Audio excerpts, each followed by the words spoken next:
L'habitacle, c'est un peu comme notre bureau. Nous y passons plusieurs heures pendant les week-ends de course.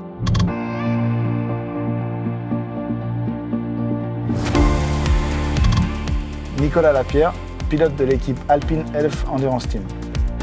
Dans une précédente story, je vous avais montré comment fabriquer un siège. Cette fois-ci, c'est l'habitacle.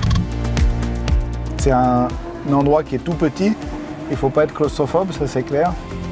Ce volant, il est composé de deux zones. On a une zone ici où on va pouvoir avoir toutes les informations concernant le moteur, le châssis, les pneus. Et ensuite, on a toute une zone de réglage et de boutons qu'on va modifier tour après tour, et parfois même virage après virage. Les plus fréquemment utilisés sont la radio pour pouvoir communiquer avec notre stand, les appels de phare, ici pour pouvoir boire, les essuie-glaces.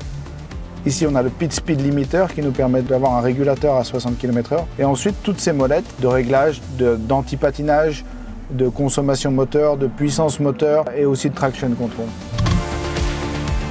Alors les boutons qu'on actionne sans arrêt, évidemment, c'est les paddle shift qui permettent de monter et descendre les rapports derrière le volant.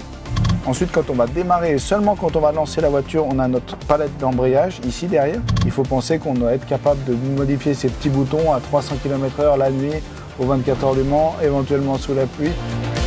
L'embrayage étant au volant, la voiture n'a que deux pédales, donc une pédale d'accélérateur et une pédale de frein.